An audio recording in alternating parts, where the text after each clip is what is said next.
Okay, so between these clips, I've gone ahead and done a little bit more work. So you can see it does fit his face just a little bit better now.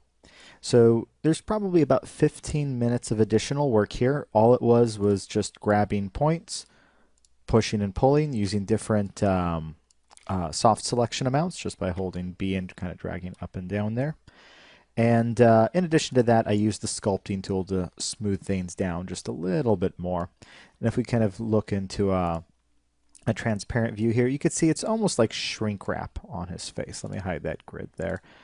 You could see it doesn't necessarily completely, hug every feature. It just kind of gently sits over the nose, the brow, the chin there, just so that it kind of gives us a decent surface for our new topology. Now, where you go from here really is entirely up to you. My path is going to be to go ahead and just completely retopologize this, so I have something a little bit lower resolution to work with that's going to, in my opinion, be a lot easier to work with. This is a very dense mesh right now.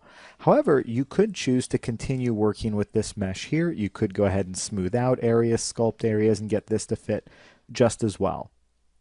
It's entirely up to you. Again, I'm going to choose to go the route of retopology though. So let's go ahead and do that. I'm going to go ahead and shut off the transparency there. And what I'm going to do is select this object here and make it into a live surface. That way, as I begin drawing my new topology, it'll stick directly to this surface. So to do that, I'm going to come up here and click this magnet. That'll make this object live. And you can see I cannot select the object anymore. I can select the backdrop, but not the object. Then I'm going to come over here to my modeling toolkit, and I'm going to come down here to Quad Draw. And I'm now going to come in and begin retopologizing. Now, at the moment, I would be retopologizing in the camera view, and that's not necessarily required. It's nice to see his face in there, but so it'll be a little bit easier. I'm going to switch over to my perspective, and I'll just begin retopologizing here. And I'm going to work on 1/2 for right now. So if you've never used this retopology tool before, it's not really the focus of this course. I would go take a look at an introductory modeling course in my 2016 or 2017, and that should give you all the information you need to go ahead and be able to work with these tools. But basically what I'm doing is just clicking, holding shift, and adding faces. And then I can just use my mouse button, let me turn off my soft selection there, to shift these around. So again, the focus of this is not modeling, so I'm not going to go through all these modeling tools, but there are a lot of great courses on Pluralsight where you can get all of the information that you would need. So I'm going to go through here and I'm just going to block out his eye.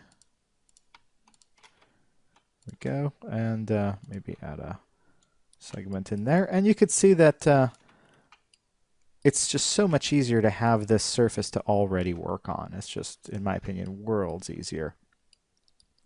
So we'll go ahead and reposition some of those. Maybe bring that around the nose there. I don't know quite how wide his nose needs to be.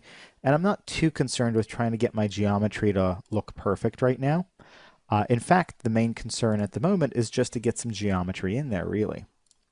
So I will try to fit roughly to his eye, though. I'll just make it a little bit easier for later, but we'll be able to move all this stuff around and spend as much time as we need later on. All right, so I'll shift that around. And you could see, due to recording at a lower resolution and the fact that we're working through the camera, I can't really kind of get in here very detailed. You can use overscan techniques through the camera and stuff to get in there a little bit more. But I think we'll probably be okay. I'm going to go ahead and build out a little bit more. Now, for the sake of this tutorial, I'm not necessarily needing to get all the way around his head. I'm really just focusing on his face. So I'm not going to be kind of going all the way up and over. I'm probably just going to end roughly at his forehead. So, and I might need more segments there later. For now, I'll go ahead and leave that alone. Let's see, I probably want, let's see, do I want to make another one there? Kind of feel like I don't.